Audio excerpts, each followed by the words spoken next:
PKN 377. How are you, boys? Very good. Doing Very well. good. It's good to be back home. Get back in the office, as it were. Good to Get hear back your here. crisp, clear. Oh. That's the Kyle voice I know and love. Oh, yeah. So smooth and it's like velvet covered in caramel. So yeah, it's good to be back home though. Velvet covered with caramel is a terrible snack. Oh, you don't want to eat it. It's about No, being you want smooth to with it. roll around in it. But it's like You would. I'm not a snack either. You wouldn't want to eat me, but I'm you're a smooth snack, like Kyle. velvet, covered with caramel on a It's like slip and something slide. smooth covered with the sticky substance. I thought. Come on, caramel's smooth though when you eat it. You know. Yeah, that's true. That's true. Picking on me, motherfucker. So you guys are enthused as shit over this UFC fight. It was a big one, a Super Bowl. It was a Super Bowl card, and I think it lived up to the hype for the most part. I will say a lot of the fights went to decision, which is never my preference. Obviously, like finishes 95% of the time are definitive. There are those rare cases where it's like, oh, you stopped it too early, or oh, come on, my face always falls halfway off when I fight. Don't end it now. You know, right. That's just how I fight. That's just how I fight. Eventually, I was going to start Badly. whipping my face at him. So you know that happens, but yeah, a lot of fights went to the decision. What was really interesting was to see that Usman and Covington both improved since their last outing, and it's cliche at this point to say, but because everybody's saying it, but Colby would clearly be the champion if there were no Kamaru Usman, because Colby is so fucking good and so slick. And he was really piecing him up there for a while when he was just working his jab and being more quick. And he said it in his own interview, you know, he was loading up on punches and those weren't really working. But when he worked his boxing, it was being more effective. But Usman's the best, certainly at that weight class. He could probably have another belt if he wanted. He could probably step up and take Izzy's belt.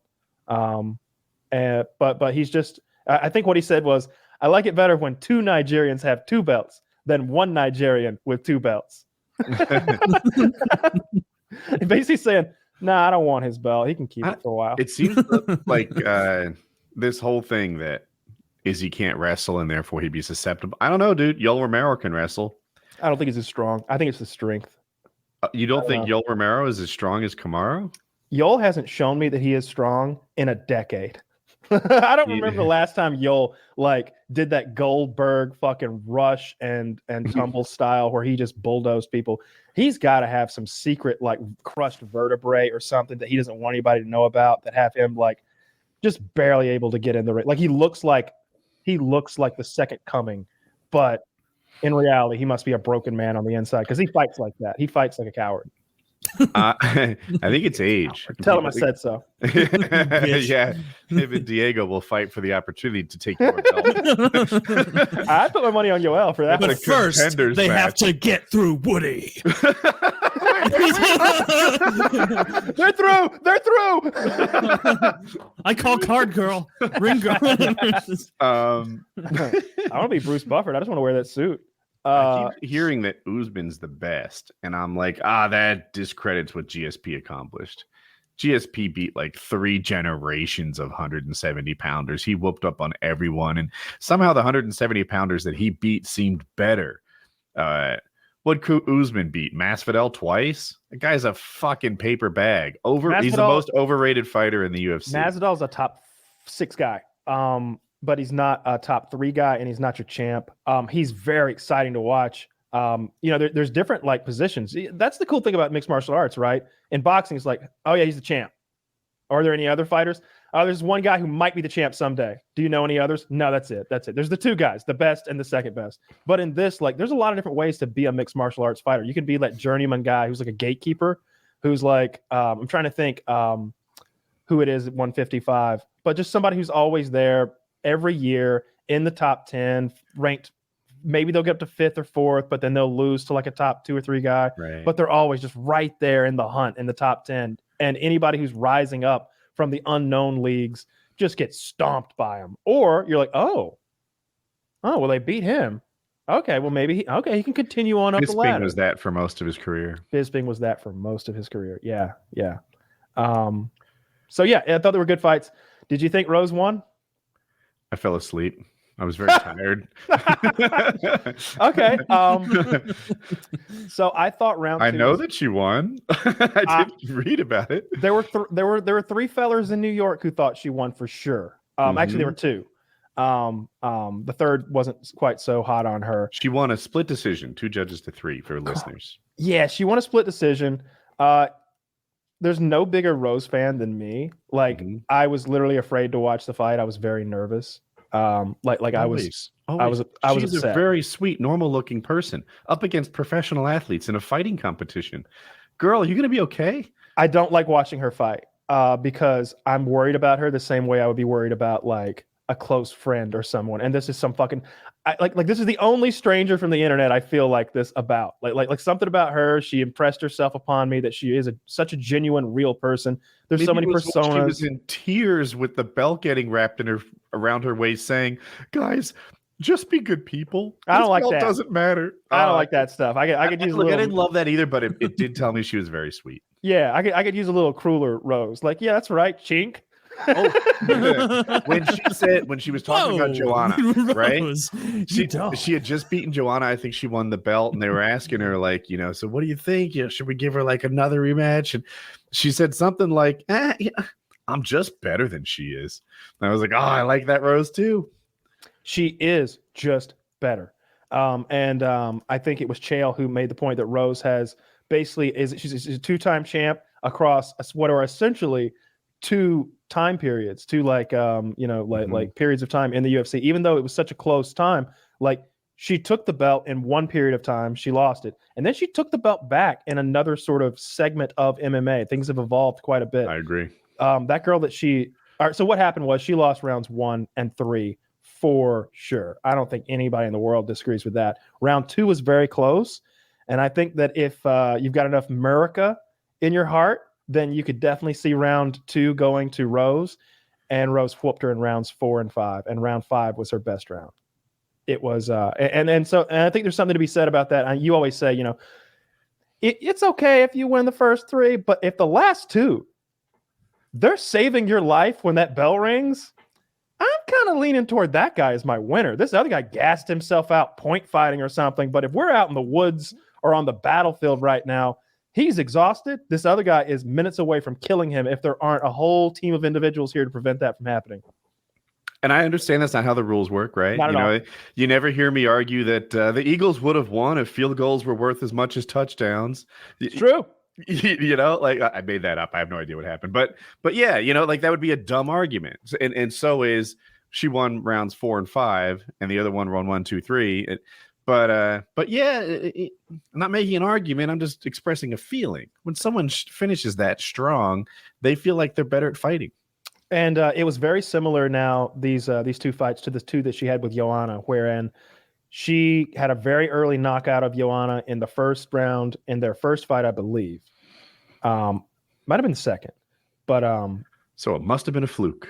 Must have been a fluke, right? So they do this rematch, and it's almost like she's like, I wish that she had enough Conor McGregor in her to be like, last time I'll be honest, I had somewhere to go right after the fight. Fantastic. So I knocked her the fuck out. And, I didn't have time for press that night. I had to get over to Applebee's. Chael would have said that. Chael would have told that bold-faced lie. Look, I didn't tell you guys at the time. But, there was a birthday cake or whatever. I had to get out of there. I had to meet John Jones at Applebee's. And but this time I got plenty of time. So I think I'm really going to rough her up this time. And I think we'll go the distance. How about that? Like if she calls that shot and does it, because that's what she's done twice in a row now. Not that she's doing it intentionally. I'm sure she would have kicked that girl in the head again in the first round and gotten the fuck out of there without a bruise if she could have. But still, the second fight in both instances takes him the distance and proves that she is the better fighter. I think. I don't know who she fights next. I don't know who she fights next. I'm curious to see who. The Chinese girl fights next. They were talking about her stepping up and fighting the Bullet, maybe. And I love Chael's sentiment. He's like, imagine if she steps up and takes a couple rounds from the Bullet. How that makes Rose look now. Yeah. Yeah, the Max Holloway thing. Conor McGregor. I said it wrong. Conor beat Max Holloway. He beat a couple legends on the way up. And his run towards the belt was people were accusing him of having sort of an easy, tailor-made for Conor run to the belt. We fed him Max Holloway. There's one short German guy, I'm trying to remember his name, and he beat Dustin Poirier. Dennis Seaver might have been his name, I don't know. But then you look back and it's like, holy smokes, Holloway, legend. And I think he might be a 2-time belt winner or 2 division belt winner, not sure. And then Poirier, legend, current champion. And then Aldo, obviously. Oh, Aldo, Jesu. Yeah, so Conor's run just looked better once you saw the careers those people had.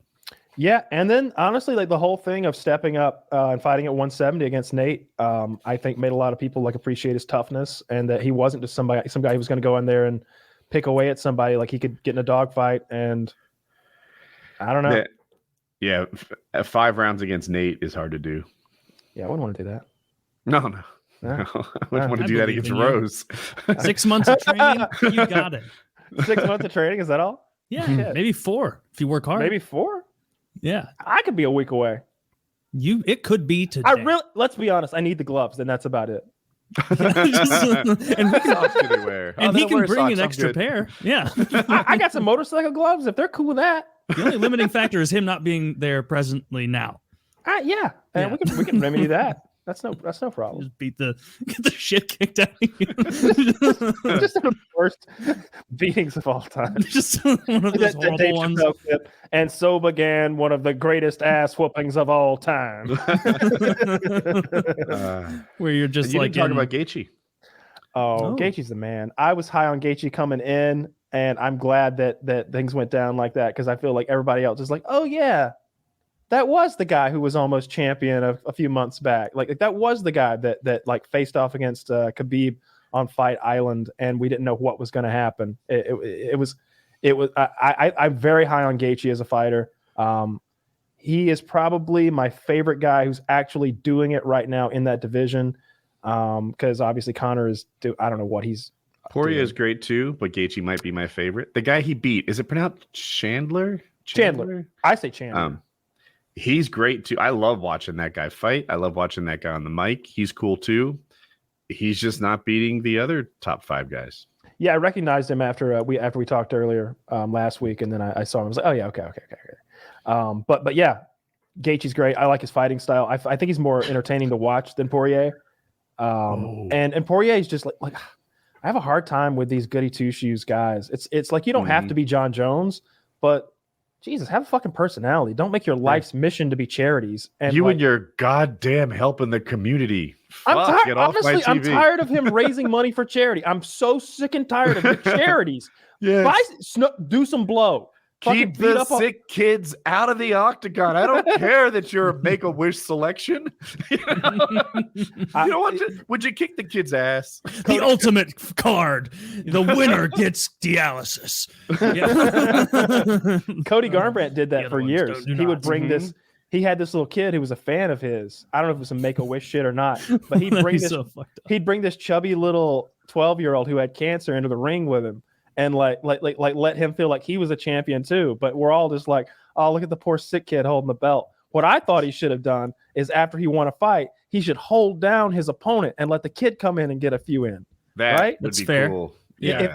If he holds like a down, little bully beatdown. Yeah. Imagine Dominic Cruz agreeing to go along with that.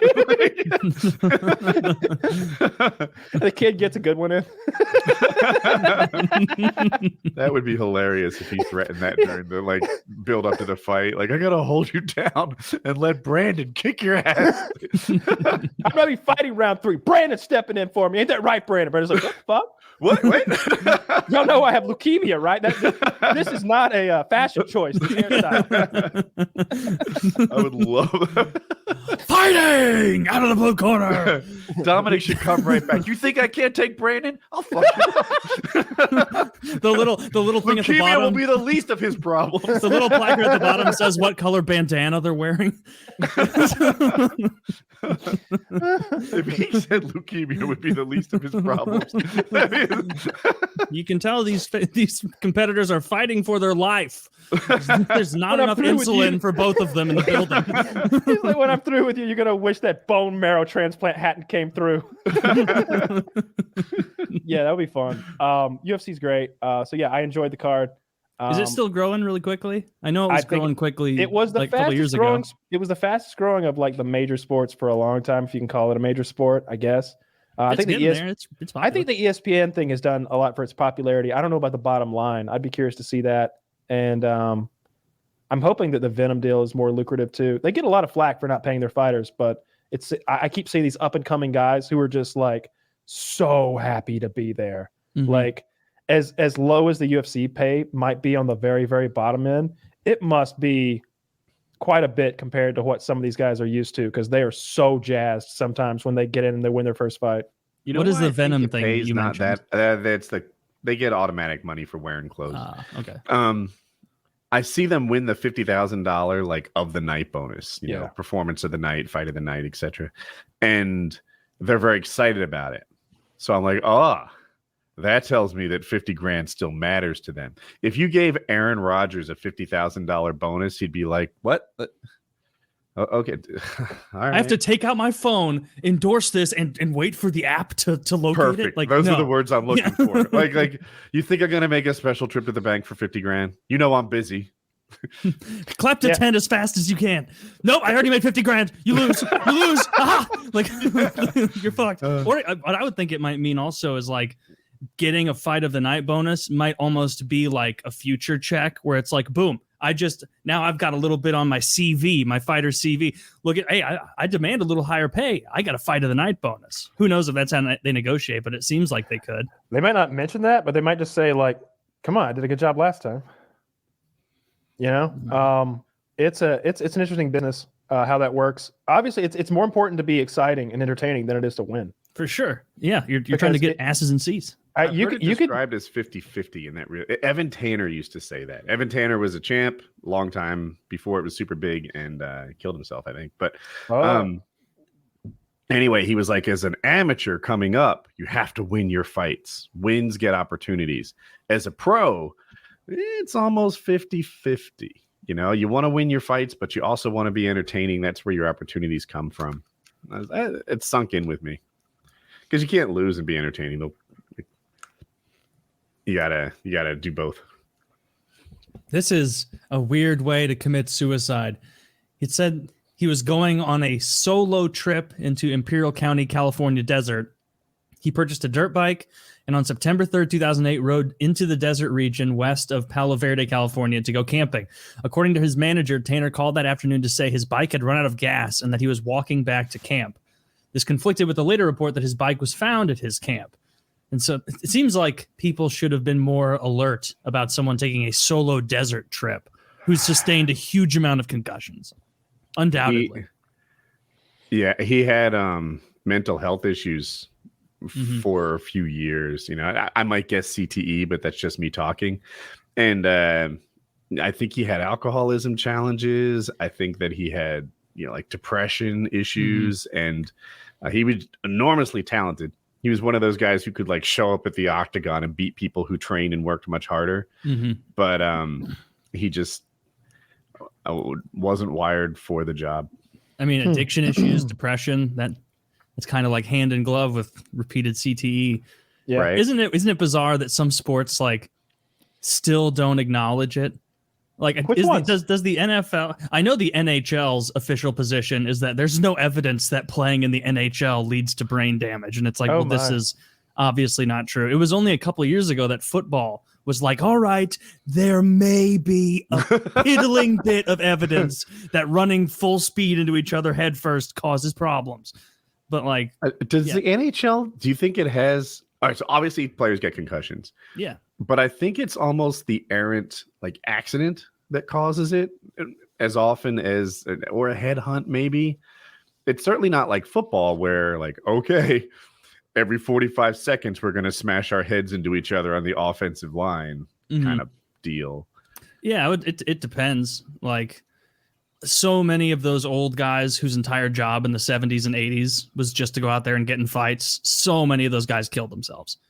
And committed suicide later and they would cite like CTE wasn't a term in like 1994, but they'd be like, my head my head's killing me. No. My whole life post-career, and everybody's saying that it's just genetic, and then no, it's because I got punched in the head for 930 games for a living. Like, and then they would kill themselves. So yeah, I imagine football would be like the supreme concussion creator.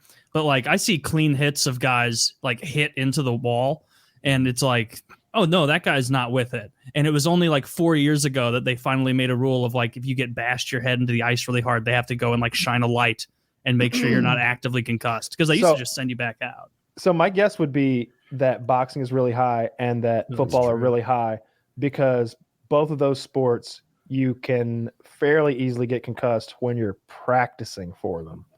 You only play, 16 or 17 games a year now in the NFL.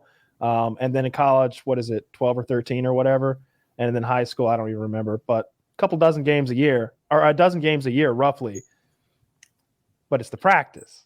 You know, they're in practice, like in football, in practice, I guarantee people are getting smacked in the head a lot. They're not going full speed most of the time, but like people are getting smacked. You're getting a lot of, and I doubt that happens in hockey and like other sports like that. Yeah, I you doubt they're definitely going as don't. hard. You aren't hitting people with even half of your strength in a hockey practice. Like that's like NHL. A lot of those teams learned it from the Russians in the 60s, 70s, 80s, because like they had this football mentality, American and Canadian hockey coaches, where it's like practice like we play, intense, full speed hits, and like then people are injured going in. Whereas the Russians, they were like, look, these Russians aren't even practicing hard. And they like interviewed like Russian coaches like, what are you, stupid retards? They must be able to play tomorrow, you know, remember play. Oh, see, this is why we beat all your team 11-0. Because you guys not are all the hurt. Flyers. And not the Flyers, but they brought knives on the ice. That is like the perfect example. I love of like you guys champion cheatery. that. You guys championed that point about 40 years ago when you assaulted a bunch of Russians. We're very proud of this. Oh, it is like, it's funny that because it was America versus Russia, no one's like, this is a disgrace to the game. This is cheating. Nobody wants this. They're like if they had done that against the Boston Bruins, they'd be like, this is a disgrace to our sport. They're not even playing. But against the Russians, they're like, yeah, woo, Philly, take down Russia. All those. Where are you getting this disgrace of the sport stuff? Checking is part of hockey. That watch the game. That was not checking. That was like, there's a 3 strides rule in the NHL that most even grimy pieces of shit tend not to run people the entire length of the ice. That is all that they were doing. Is trying. There would be a guy 35 miles an hour. a guy would like forward pass it like a Russian guy, and 4 seconds later, a slow Philly guy would like cross check the defenseman in the back of the neck who isn't even looking, and then be mad and then look at the ref and be like, yeah, what are you, commie? You're putting me in the box? You're putting me, and then he went to the box. Brawl. Yeah, what are you complaining about? That's true. Justice served. So Kyle, did you ever get around to watching Dune or not yet? I haven't watched it yet. No. I guess I'll watch it tonight. I will watch it before Thursday, so maybe I can just talk about it a little bit. I know you guys covered it thoroughly last week. I'm just curious what your thoughts are on it. Yeah. I going in, like having not even seen a trailer for it, I think that I'm going to appreciate that they have been pretty cool with the story, and I did hear that they're going to make a sequel, so that tells me that maybe they didn't rush. They didn't try to cram everything into one movie, which is good. And I like a lot of the actors who are in it. So I think I'll like it. I have a non-spoiler thing I want to say to you. So Filthy, or better yet, I had a complaint that there were unfolding CGI scenes that took a lot of screen time and kind of bored me. And Filthy saw it in a different and better way. He's like, what they're doing with that is they're teaching you about the universe. This is the tech that this spaceship is. You should know how important this royal family is. And I was like, I should tell that to Kyle so he appreciates it more than I did first time. Yeah. And rather than have like, I don't know, 3 minutes of exposition on the whatever wealth of this family, they're showing you the building. That's an improvement. It sounds like right away. In the first Dune, literally begins with a woman's face with a black background, and she gives you exposition for several minutes. People just hate that, and it's a sign of a terrible movie. I don't share the hate. Sometimes, like, oh yeah, spoon feed it to me. I'm cool. I like the, well crafted exposition. The least well crafted exposition possible, though, is the movie begins and someone says, "It was the year 400." Or when they're like walking down the street and it's like two boys and it's like, "Oh, Sam, you're the best 9-year-old brother that an 11-year-old brother could ask for." And it's like, "Stop it! Let us infer." Kyle, I always need your help with the Tom Cruise movie where they replay time again and again to fight these monsters. Oh, Live, Die, Repeat, Edge of Tomorrow. Yes.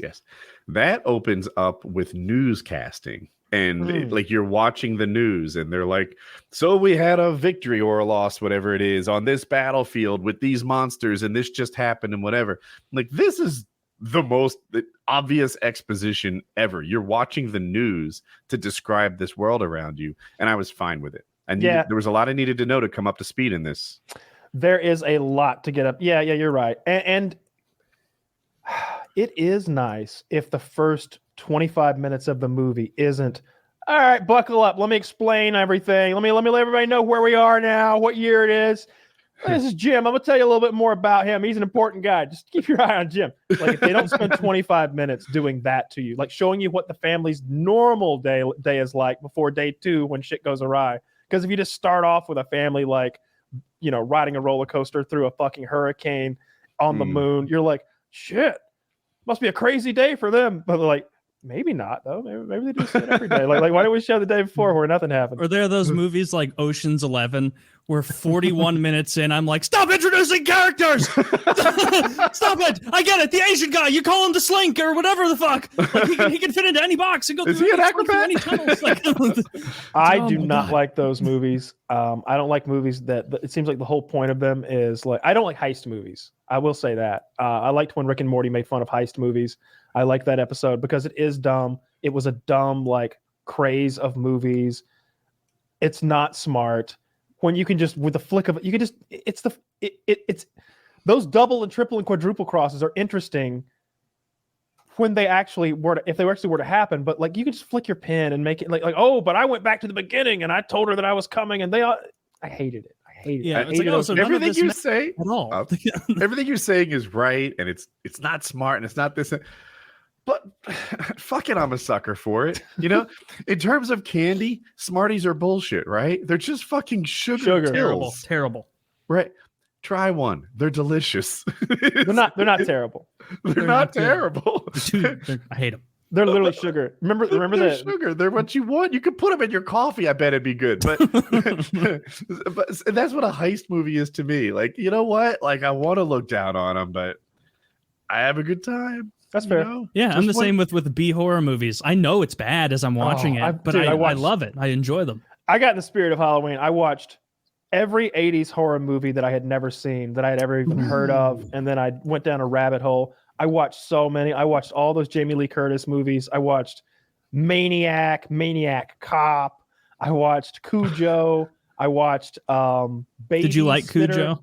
Yeah, I like Cujo. I watched When a Stranger Calls. That's the classic one where like keeps calling the babysitter, and finally the phone rings and she's like, just leave me alone. And it's like, ma'am, this is the police. Ma'am, we traced the call. He's inside the house. Get out. And she's like, oh fuck. Like, that one is a better premise than it is a movie. I'll say that. Like everything I explained happens in like the first 15 minutes of the movie, and I don't even know what the other hour and a half was. It's because they had a really cool premise, and they're like, let's just see if we'll figure the story out on the way. Yeah, and like when it's a pretty interesting beginning, because babysitter, 18 years old or so, she's there to look after the two kids. The mother and father greet her at the door. They say, hey, the kids have already been put down to bed. You don't even need to worry with them. Just, hang out on the couch. There's food in the fridge. We're going to be out for the evening. We'll be back at 10, whatever. Mm-hmm. And the phone keeps ringing, and this stranger's voice just says the same thing. Have you checked the children? Have you checked the children? Why haven't you checked the children? And she thinks this guy's outside, like watching her through the window. She's getting super freaked out the whole fucking time. And then finally, like I said, at the end, she's called the police. They're like, don't worry about it. Prank caller. Is the house locked? Yeah. Well, you're fine. Strangers can't get through locks. And so finally they call her. He's in the house. Get out. And she gets out, and when the police get there, the reason he's been asking her to check on the children is because he killed those children hours ago. Right away. He ripped them to pieces with his bare hands, they say. Like he had a little help, maybe a two weapon. tiny children. They Little said he knife. just tore them apart. Like a Which version did you watch? the old one. The 79 one? Yeah. It's I mean, I remember watching that many years ago and liking it because it was just so right in that B horror. Like it's not good. There's one called like Sleepover Massacre. You know, Sleepaway Camp. I saw Sleepaway Camp 2 actually.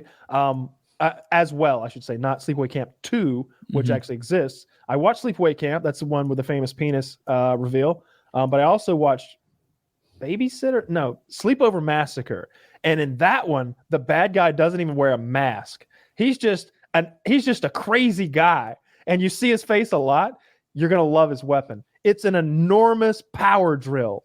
Like it's one of those two-handed power drills. This looks good. The Slumber Party Massacre. Yeah, and the bit on it, it's like one of those bits they use to like drill into bank vaults in heist movies. Yeah. Like, you know what I mean? Where they're like setting up that whole mechanism and they got to This is drill like wildly unwieldy for a weapon. Yeah, it's like 3.5 feet long, and he just comes upon women and just fucking drills them. And there's one part where they answer the door for the pizza. Tell me man. more about the part where he comes upon them. He comes upon them. I bet in the there's night. tits in it. Is he a customer? No money was exchanged. He just comes upon There's them. a lock and load customer. Fair. No, he's drilling them. He's drilling them with the giant drill. I get it. He's drilling them. He comes on them. It's pretty wild. Yeah. I watched a bunch of them. I don't even know how many. It's what I've been doing the last 2 weeks. Like it's almost all I've been watching. That and documentaries about 80s horror, which is where I find the 80s horror movies to watch. And of course, I watched all the classics. As much of them as you want. Nobody watches Halloween 3. This is for free on YouTube. The Slumber Party Massacre. Get after it, boys. There you go. Oh, they're sneaking a little nudity in here in this free movie on YouTube. Oh, Surprising on YouTube, but not surprising for 80s horror. That was half the Yeah. I mean that's part of the good part about it, right? Is like people get naked and you're like, all right, it's about to get real. Like no one comes in 80s you have horror a very movies. classic formula. So Romero came up with a formula for zombies, right? Living dead, reanimated by name a thing. Shoot them in the head, they die, they rot, they stink, they move slow, all that stuff. They bite you, you're infected. Soon you'll change. Like Romero just invented that. That was never a thing before. That's not, Tolkien invented elves. And everybody else is just like, oh yes, and then the elves. Like they just copied it. That's what he did for zombies. Romero invented zombies.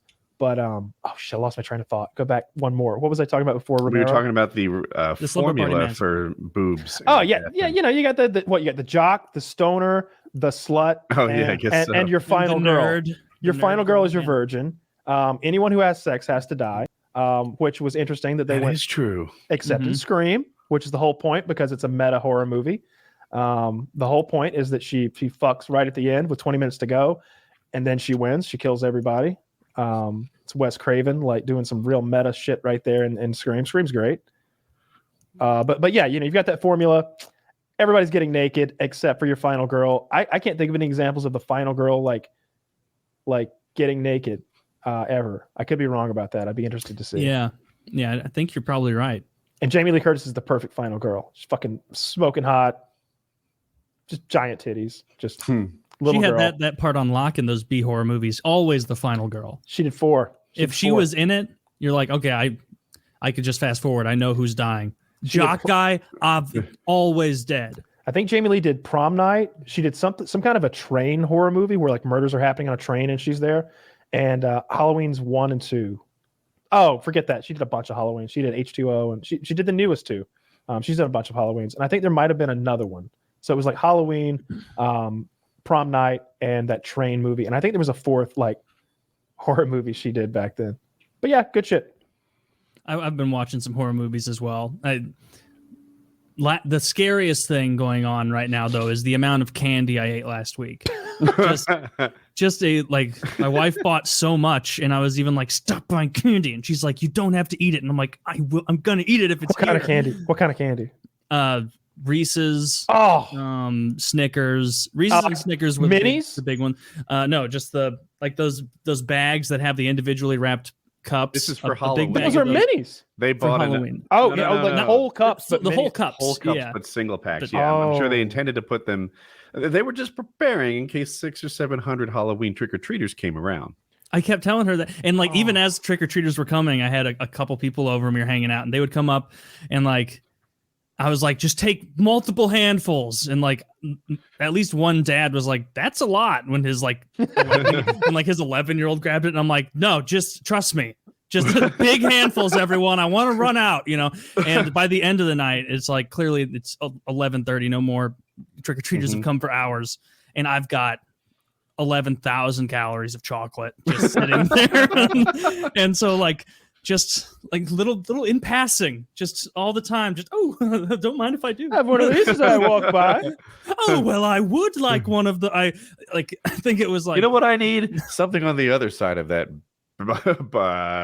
bowl of candy. I woke up in the middle of the night. I didn't know what a bowl was. A bowl of candy.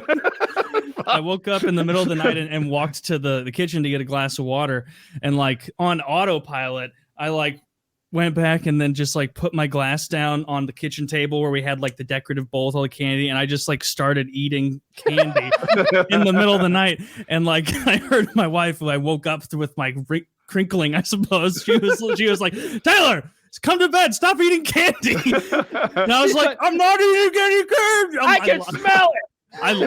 Then I like lie about it for no. I'm not even eating candy. That's the best part. You've been eating it so like such an animal. She can smell it. There's the smell of melted chocolate flowing. And it's the peanut butter and the Reese's. Peanut butter's got to be one of the strongest smells ever. You're not hiding. It'd be easier for me to drink like 8 shots of vodka and hide it than to eat like 4 Reese's and then hide it. 4 Reese's. Yeah, man, that was good. But all the candy's gone now. Thankfully, there's just the reject bag of candy, which is like just in case we ran out, which was like Tootsie Rolls. What did you bullshit do with stuff? I ate all of it. That's what I wanted. Yeah, that's what I wanted to hear. I didn't. I remember even being surprised, like reaching into the Reese's. I ate it all. I did. I ate all of it, and so I've been good the last. It's really your wife's week. fault. She bought all of it. I told her. I told my wife that she is responsible for the physiques in this house. Yes. I'm like we only eat the things you bring in. Therefore, you're responsible if we're all fat or skinny. It's up to you. And she said that we determine what we eat. Bitch. We determine. No, don't you put this evil on me. This is your responsibility because I'm a child. If you put a bowl of candy on the table, I'm going to eat it. Those are the rules. You're the one who put the bowl of candy there. Yeah, and it's like candy is not even my vice whatsoever. I never go out and buy candy, but like just seeing it there. And then if I like tell her, she's like, I'm going to the store. You need any snacks? I'm like, no, I don't need anything. She just yesterday, she almost got me. She's like, do you want me to get you one of those bags of cheese sticks that you like so much? And I was like, no, don't buy me that 1,200 calorie bag of cheese sticks because it's so easy to power through those. Don't get me anything. And then like that evening comes around and I like go open the pantry for a snack and I'm like, there's nothing but fucking popcorn in here. I know I'm not saying that at her. I'm like mad at myself, but I'm also happy that I didn't put it in. You should have said it to her. She was the reason. You bitch. There's not even any fake butter on this popcorn. I've evolved a little. I will make healthy choices if healthy choices are available. So like, if there's chicken breast in the fridge, I'll eat that as a snack. I'll eat fruit, like tropical fruit as a snack. That's a go-to for me. But if those are missing and all we have is chips and salsa, what's a man to do? First of all, load up on some chips and salsa. First of all, I love chips and salsa, and I tried. I did so many diet hacks, and I still do. But like, I haven't yet figured out a way to duplicate the tortilla chip in a way that makes me happy. I have tried so many things to like come up with a tortilla chip replacement to dip into salsa because salsa has no calories. I tried celery. I was like, maybe if I dip celery as the basically salsa shovel that the chip is, that's not good. It's just a wetter piece of celery. First of all, I don't care for the taste of celery at all. I'd rather have carrots, and I don't care for the taste of carrots. I think maybe like, I like carrots. I think I did some stuff with zucchini at one point to try to make something to dip with. I did kale chips. A pepper, maybe. A pepper. Just toss it. I mean, we could give it a shot. So he's like I dipping can pre-salsa and I can made eat raw. salsa. I can eat like raw bell peppers. They're pretty tasty. But I don't Oh, know. you spoil yourself with eating raw bell peppers. No, I can like I enjoy them. Is what I'm saying. Like whenever I like chop some up for a thing. If there's like there's like pieces left, I'm over there like nibbling on the top of the pepper and stuff like that. I always eat those. But makes this thing with like tuna, cheese, and something else, and the pepper is the vessel in which it's served. It's pretty good. I don't eat it anymore. Stuffed peppers. Stuffed peppers. Yeah, I've done that a lot. See, that's what I had Wings on when he was doing his little diet at my house, because I knew a lot less about diet than I do now. But kind of my idea was low carbs, high protein, and lots of vegetables, which is kind of similar to what I do now when I'm trying to lose weight. So I would stuff bell peppers with grilled chicken, low fat cheese, and I don't know if he was getting rice or not. There might have been some rice in there, or maybe beans or something. And he was eating the fuck out of those. And I was too. They were tasty. I like stuffed peppers. One of my diet hacks is the baked potato. It's not in itself a huge diet hack. Like, it has calories in it. It's just carbs. But as far as like carb to how satiated it makes me, like curing hunger, it is hard to beat. If I have a baked potato, I finish that meal fed and like content, and I'm not looking for more food right away. So that's what's for dinner tonight. Yeah. I am baked potato. I have 2 steaks in the fridge. I don't know which one I'm going to go to, but I've got 2 fancy steaks. One of them is a strip steak, and the other I think is either a ribeye or some sort of like fancy sirloin some weird cut of sirloin. I don't know. Are you doing anything with it, like making a meal out of it, or I'm gonna I just grilling it?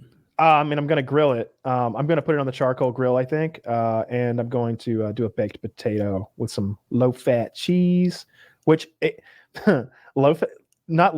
no-fat shredded cheese looks like plastic. It looks like shredded plastic, and it feels like it too. When you like pick it up and like let it run through your fingers, you're like, that ain't food. That's Does it even melt? Material. It melts. You have to melt it to eat it. This sounds disgusting. I mean, I have to. You could eat it, not melt it. It's not actual packing material. Is it like way lower calories? Yeah. Have you guys ever eaten the packing material? Like I think they call it popcorn or the little puffy packing things. Peanuts? Yeah, they make packing peanuts out of rice sometimes, and you can eat it. Do you just take that gamble? And it's one of the rice ones. Who knows what's in this one? Wrong again. No, you can feel the difference. It's pretty clear. Oh no, this one's foam. You can tell it's not rice. Never trust the pink ones. Never trust the pink ones. The rice ones really melt underwater. Like, when you put it in your mouth, it dissolves, and there's just nothing left to it. Interesting. Do we have that much surplus rice? I think it's about the environment. Like the styrofoam ones stay with us. I don't know. Dude, they sent me a paper straw. We should just use leaves. just handfuls of leaves. One of those fucking places in Colorado sent me a paper straw the other day, and I was so upset.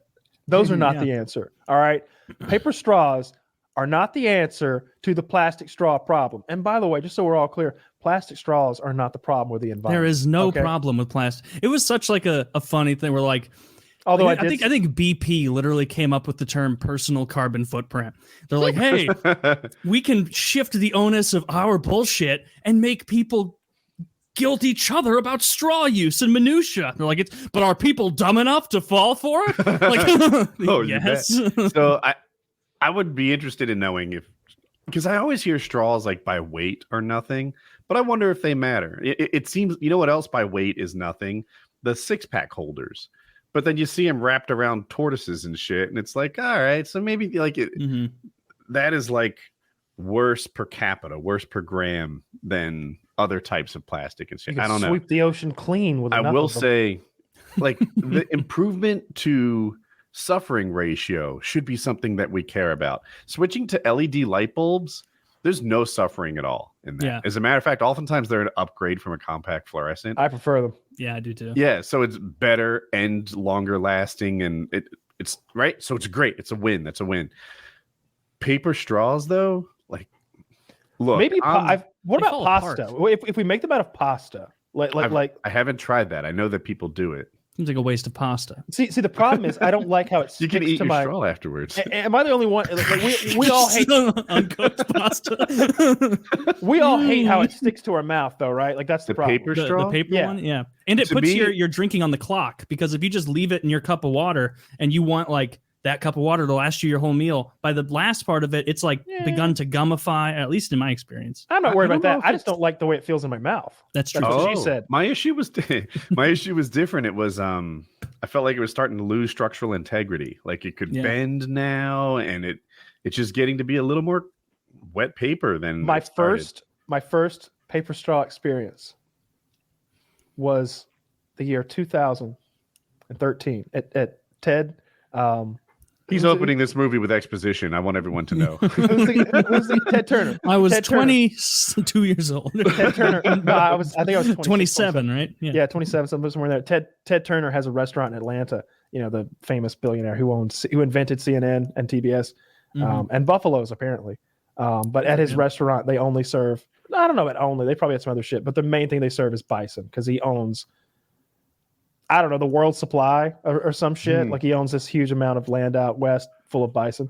And I just remember that paper straw and just being like, no, thank you, ever. No, I don't care if I don't care if the world ends. I'm not using a paper straw. Plastic straws are the way to go. And then I see those it's way metal better. straws, and those metal straws look so. Am I the one that feels like they look dangerous? Yeah, you have to be careful how hard you're drinking. You could. All right, stick with me here. Stick with me here. Look, I get it. Like Mhm. maybe you've never had a straw involved incident. I haven't. Yeah, Because they don't It's- happen. It is rare. But I don't know. Like it's just like you're gonna put this sharp piece of metal on the table, and then I'm gonna put it in my mouth and put my head down on it or something like that. I just feel like what I start picturing is those birthday parties where somebody slams the kid's head in the cake, like as a Joker. joke, and they end up with a fucking like concussion. You I'm want to just- I- see me make a metal straw disappear? Yeah. I'm afraid somebody's gonna actually Right in the make a middle of metal Chuck E. straw Cheese. disappear. Yeah. Yeah, I'm afraid I'm gonna be taking a sip of my Fanta and somebody's gonna hit me in the back of the head and I'm gonna be skewered. But I assume metal Okay. straws are meant to be reused. How well are they being cleaned? You've got this bristle thing, you run through them. Oh, No, I nobody's doing don't. that. So now you need to Yes. spend the resources to a special bristle. Let me tell you a gross story. So my water bottle, I've Hmm. I've been drinking these Diet Cokes for a while, but like I used to drink out of my water bottle, that exact water bottle. Okay, so when you take the top off of that, it's got a straw attached to the bottom of that lid. I didn't wash my water bottle for so long because I would just refill it. Yeah, I was just like water.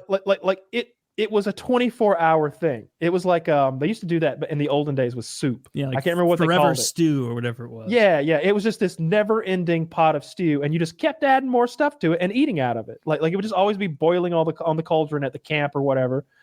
That's what I did with my water bottle. It was just always getting fresh, full of ice and water, but the straw had formed like mold or something on the inside. So now I do use my bristly thing and I run it through there and clean it out really well. It takes 2 minutes, but nobody wants to do that shit. yeah, that is annoying. Dishwasher won't clean it properly though. I got rid of the straw out of it. I just tip it with the little opener now. It's a I lot like the easier. straw.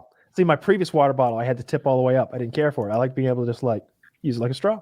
As long as it still has this little mini straw for when you're pouring it. It's all good. I like that little hook it's got there at the end. That hooks Yeah. perfectly. So all of my machines at the gym have a cup holder on them, which is nice.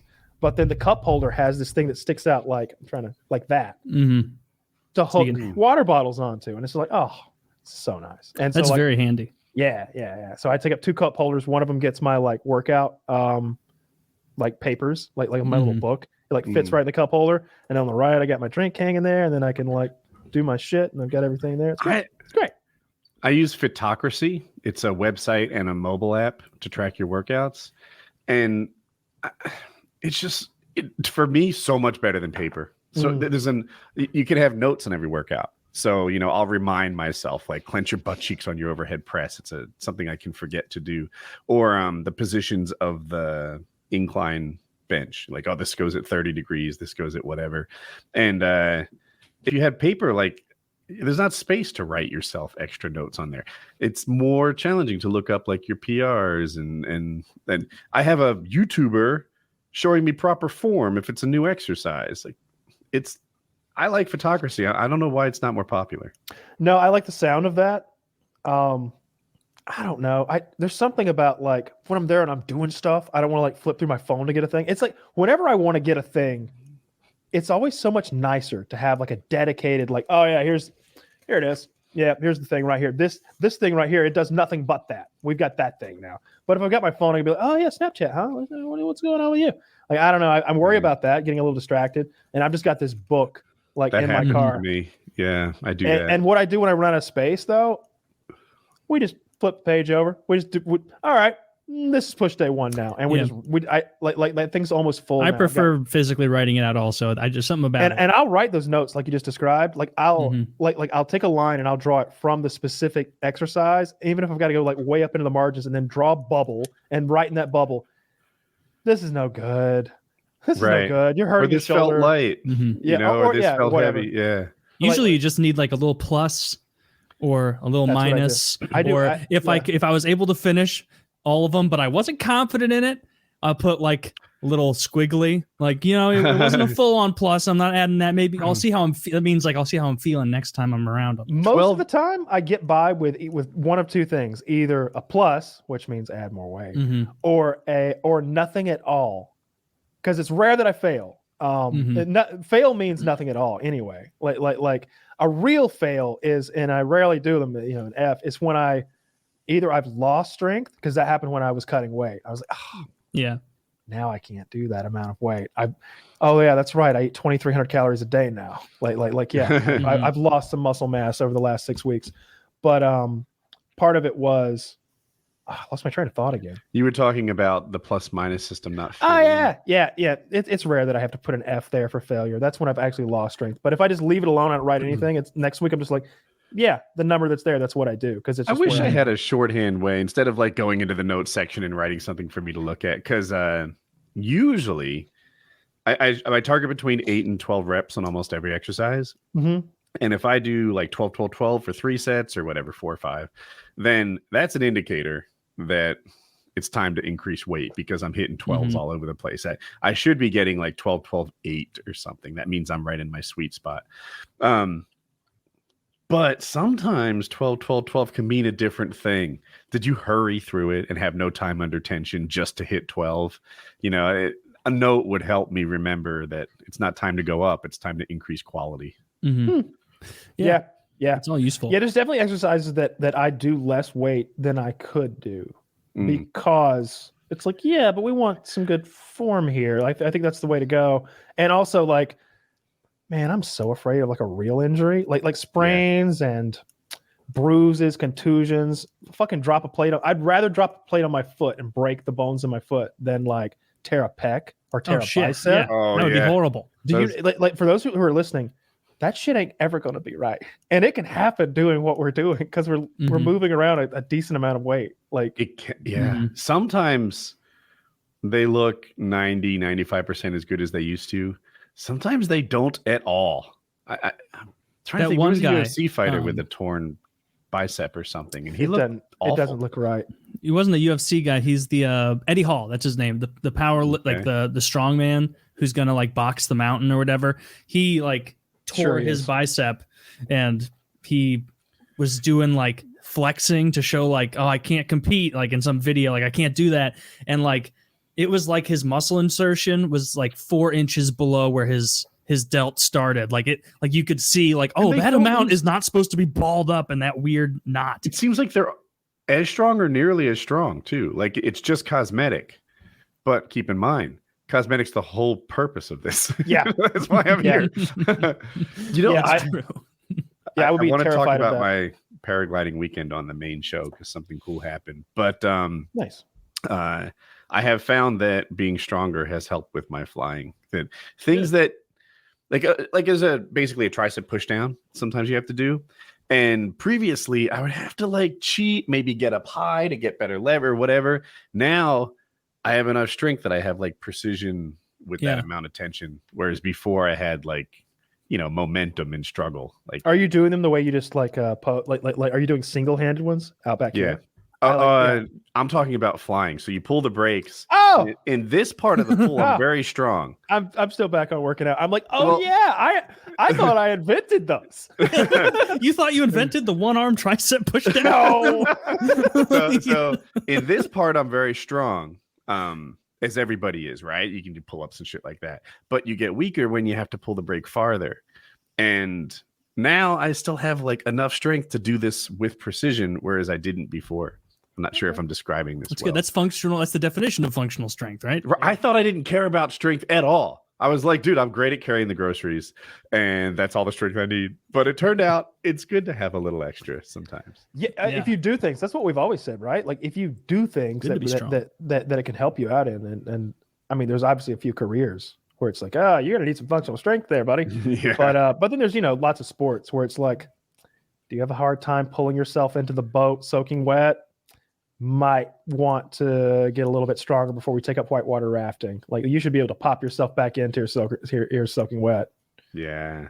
If you're one of those people who can't like do that, I mean that's a good example. I don't know. There's lots of them, but yeah, it's nice to be a little bit stronger when you're moving things around. I never lift anything heavy in real life, like art in day Other than life. things you're making yourself do. Yeah. Yeah, like the trash. The trash, I think, is it. I moved really some lift it. furniture last week. Did you? Just little stuff, just rearranging. Mhm. Helping people move. And then isn't when as I was much at of a that problem. house last week, I was like moving tables and chairs like up and down stairs. That chair I was sitting in weighed probably about 100 pounds, and I don't know. I picked that up and went up and down a couple flights of stairs.